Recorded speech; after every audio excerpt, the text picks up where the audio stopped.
I remember seeing what's his name? Like DaddyOFive. He was like the YouTuber that like he was a bad with his kids. Like whenever I watched the videos, like I was nonstop confused on watching it. Like how can like you just scream at the kids over nothing? Like it used to scare me because my dad was kind of the same way. Like it used to scare me. Like what the fuck is going on? I used to watch it, and I don't even know why I watched those videos. I think it was because I was young and it was only in my recommended, and I didn't know how to search it that. But like, still, I watched these videos and was like concerned from young. From losing custody of their children over a prank to having their entire channel deleted by YouTube, this is the tragic tale of YouTube's most controversial family channel, DaddyOFive. It was created on the 13th of August 2015 by parents Mike and Heather with the goal of pranking their 5 children for views, stating that they always thought their lives would make an awesome movie and that they as a family decided to make this YouTube channel just for fun. And in the beginning it was exactly that, it was fun. When looking at their earlier pranks such as this one in which Mike would try to scare his daughter with a hockey mask, we can see that most of the pranks were fairly harmless in the beginning. Whenever they weren't playing pranks, Mike was maybe doing a grocery store run, an exercise vlog, or possibly even firing up the barbecue, which wasn't all that provocative to say the least. However, as DaddyOFive approached I knew it. 100,000 subscribers fueled by their fun family dynamic, things began to change on their channel. Mike seemed to come to the realization that the more intense the reaction from the prank, the more this guy, Cody, he got it the worst, fam. He would do nothing and get it the worst. Resulting in him encouraging his kids to try and get whoever they were pranking as angry as possible. And keep it going. Get her as mad as you could possibly get her. I'll end it. When it goes too far, I'll end it. But let's see how mad you can get her. As a result of this being the goal, Mike would then realize that not every child in the family would give an equally strong reaction. For example, their daughter Emma would barely react to even the most brutal of pranks. Why are you kissing boys at school? I'm not kissing no one. Yes, you did. Yes, you did. They both said they saw you. Leading Mike to conclude that she wasn't worth pranking in the first place. Well, I'll tell you why we don't ever prank Emma. It's simply because Emma cannot be pranked. When we do prank her, she has like no reaction to it. There's zero reaction. On the opposite end of the spectrum, there was Cody, who would basically have an emotional meltdown every single time he was pranked. It's just a prank. So you all made me go through all this just for a stupid prank? Cody had been diagnosed with oppositional defiant disorder, characterized by symptoms such as often and easily loses temper, is frequently touchy and easily annoyed by others, is often angry and resentful, which was accentuated by the parents reinforcing to Cody's face that he was what you might call a problem child, after mentioning that teachers should get a raise just for having to put up with him. These teachers need a... And they're not his real parents. They're not his real parents, and they're saying that. Like, to get my head wrapped around the idea of having a stepdad's hard enough. Like, how can you be like that bad of a parent and be a step parent? That's mad. I'm raised. They do. Especially dealing with this one. I really feel teachers ought to be getting paid a lot more than they get paid. Cody's short fuse therefore made him the main target whenever Mike wanted to get a reaction for the camera. Me and Jake just did a prank on Cody, and now I feel really bad about it. And since the most intense reactions generated the most views, Cody was that brother was a pushed well beyond dickhead. crying. This one was, he was a dickhead, man. He was so annoying. He had a room right beside them. He was annoying. During which Mike would even refuse to turn off the camera after Cody had asked him to do so. Go and take the camera with you. No, I gotta vlog my life. You know that. Spotting a trend in the way that the parents treated Cody and their other kids, Reddit began to get vocal about the DaddyOFive channel. These kids need to be taken away and have their time with their parents supervised, at least for a period of time. Cody for sure needs to be taken away from that house for good, and he needs to know that he was right. This is awful. I feel so bad for Cody. This is unwatchable and this guy should be in jail. Honestly, I could never in a million years imagine treating my kids like this. It didn't help that Mike took next to no responsibility for what you might call his unacceptable behavior. For example, as shown in the previous clip where he mentioned feeling bad for a prank he had played on Cody, he'd justify it by stating that everyone else had told him to do it. Everybody talked me into doing it. Everybody said it would be hilarious. The mother in the family, Heather, who was actually a stepmother, didn't seem to care for Cody much either. In addition to stating that teachers deserved a raise for having to put up with him, a Reddit comment would highlight that she said, "I love you, but I don't like you" to Cody, although it was the step parent that said they should get a raise to put up with him. Fam, that's what I mean. I couldn't deal with step parents. I can't deal with that. Like, it's, oh my, it would infuriate me so much. The original episode has since been deleted, so while this is impossible to verify as true, it certainly sounds like something she would say, as in another video, Heather would state that she was glad Cody wasn't coming to Disneyland with the family, as he was simply going to make everyone miserable. I don't want to take him because he's bad at shit and he's gonna make everyone miserable the whole time. Normal kid.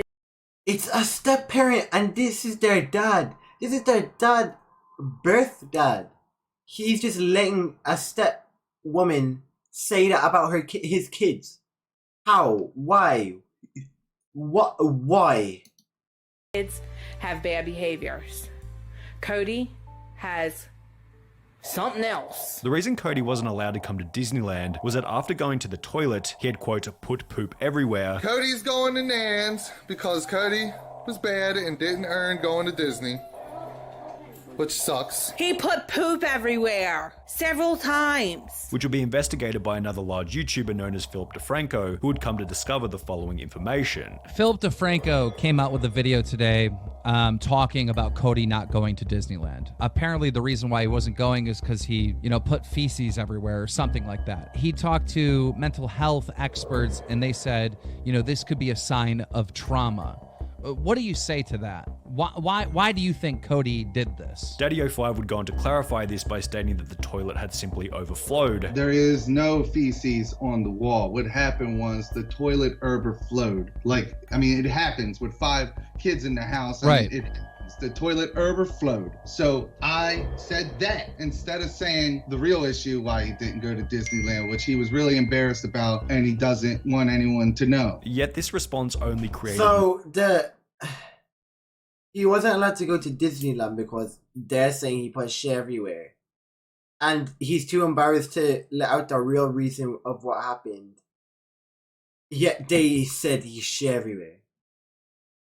I mean...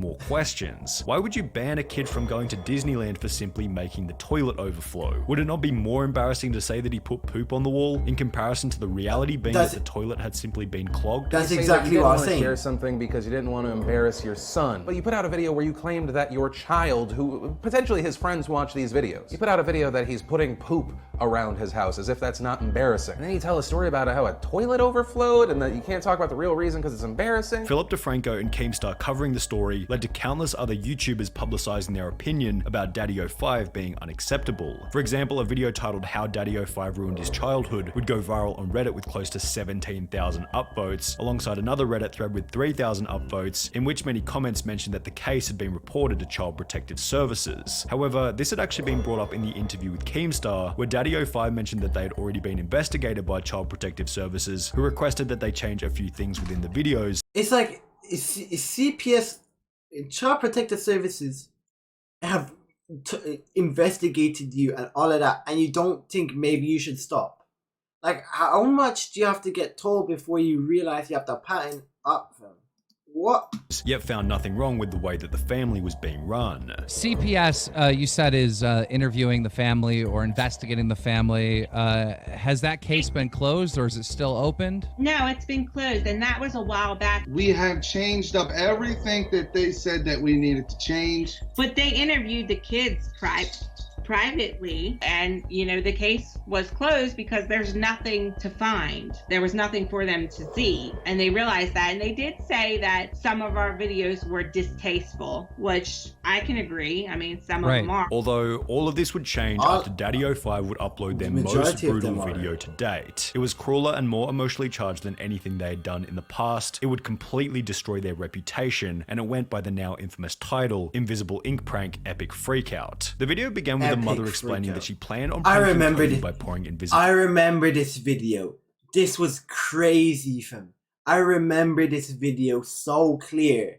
This was like the first video I ever watched of them. Ink on the carpet. I got a prank for Cody. I bought this here. Like, this is the stepmother. This is the stepmother who's pranking her stepchildren. And watch how she acts. Watch how she acts towards them during this prank. Invisible ink, and I'm gonna squirt it all over his carpet and start flipping out because he really didn't do it. So we're gonna see how this goes. In the clip, her body language and tone of voice implies that it was going to be another fun, happy stunt, although when they do confront Cody about it, to say that they went overboard would certainly be an understatement. What the hell is that? What is this? Cody! Tell me. Like, you hear, she's being louder and more aggressive than the dad. Tell me what you did. I swear to God, I didn't do that. Cody, call over your apartment. I didn't do that. I don't have anything to color when you. Why did you do that? Pretty quickly, all of the kids are crying whilst the mother is outside the room having a bit of a giggle, and when they do eventually reveal that it was a prank, the kids don't seem all that excited. We got you both. You were innocent bystander. Yeah. You just got owned. It's just a prank, bruh. The video would go on to receive a ton of backlash alongside a Just like a ratio prank, of less than bruh. 50%, leading Philip DeFranco to once again discuss the family, bringing widespread attention to the video. And so there was a range of anger. Some people saying this is outright abuse of your children. Others saying this is not abuse, but these are asshole parents that are exploiting their children for money and hurting them emotionally. And then it also appears that they have a dedicated audience that are completely fine with this. After a bunch of other YouTubers would go on to make their own videos discussing the prank, DaddyOFive would respond with a video simply titled "Blocking All the Haters," in which they would acknowledge the criticism. I'm getting all kinds of hate right now on all my social medias and on one of my videos called The Invisible Ink Prank. Following this, they'd go on to ask Cody and Alex if they had been traumatized by the prank. The prank was done on Alex and Cody. Was anybody traumatized? No. Are you guys okay? Yeah. Yeah. Are you upset? No.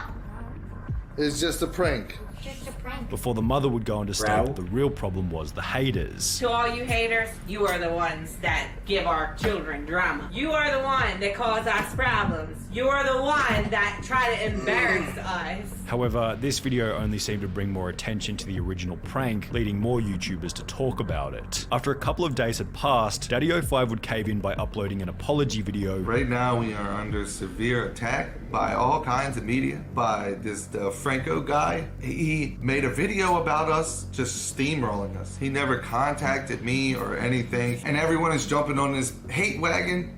Everyone is jumping on this witch hunt. In which they would try and convince the audience that all the pranks had been fake. I don't care anymore. Videos are fake. They're fake. They're over exaggerated. Some videos are scripted. Some they're just played out. They're the kids' ideas. We act them out. Although this raised many suspicions, as in their interview with Keemstar, that state that the videos were exaggerated but real. Are these videos 100% real? I mean, is it 100% real, or are you guys putting on a show like McJuggernuggets or Kid Behind the Camera? The videos were not fake, but some things are a little exaggerated. This discrepancy led DaddyOFive to be interviewed on Good Morning America, where the legitimacy of the videos was put into question on national television. You're not suggesting that your kids and the crying and the sobbing and that emotion we see was not real, are you?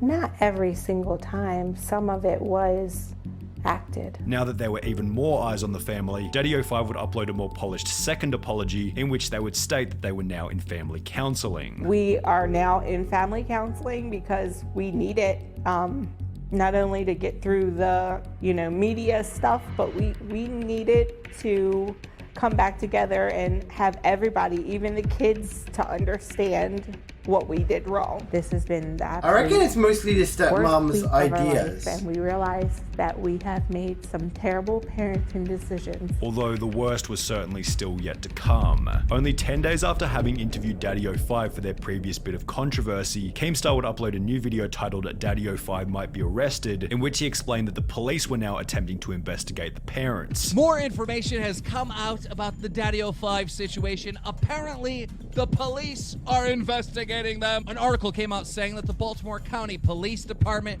were investigating, but they were having a hard time finding the videos and understanding which counties that these crimes took place in. Yet, it wasn't only the police who were investigating DaddyOFive after it was revealed that the courts were also looking into the family. The biological mother of both Cody and Emma used the media attention to claim emergency custody back over her two children, meaning that they were now out of Mike and Heather's family. Emma and Cody are with me. I have emergency custody. They're doing good. They're getting back to their playful selves. 4 months later, in September 2017, an article will be published by Good Housekeeping titled "Update: YouTube pranking parents sentenced for child neglect," in which it was so written, much has YouTube channel happened in this DaddyOFive have video. been sentenced to 5 years probation for 2 counts of child neglect each. Also, any social media postings of the kids is prohibited unless it is for legitimate family purposes. However, by this point, the drama was already in the past, and the family minus Cody and Emma were back to posting videos under the slightly altered name Family05. Yet this didn't sit well with YouTube, and in July 2018, their channel Family05 would be terminated permanently. In a state of panic, the family would launch their own website on which they'd post vlogs behind a $5 per month payment wall, yet after only 6 months of posting on the website, they'd wipe every video from it, stating, "In order to move on with the healing process from the 2017 events, we have agreed willingly to remove our videos even from this site. For the sake and well-being of our family, Mike and I feel it is best that we take a long break from the public spotlight." The family would return to YouTube under the Martin family in 2019, which is still active up until this day, although when looking through the comments on these videos, it's safe to say that the damage done to their reputation will never be repaired.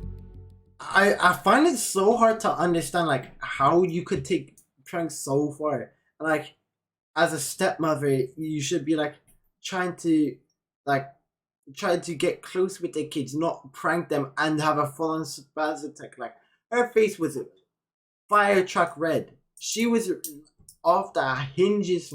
She was not trying to be friends or nothing with them, and then she expects it. Oh, it's just a prank to fix everything. Like back when I would watch those videos, I always thought like that's bad, and it just progressively gets worse. But like even that, like how they talk about them, it just like isn't like fair to the kids. Like you're only pranking people to get views. Like I don't even know. That's crazy though.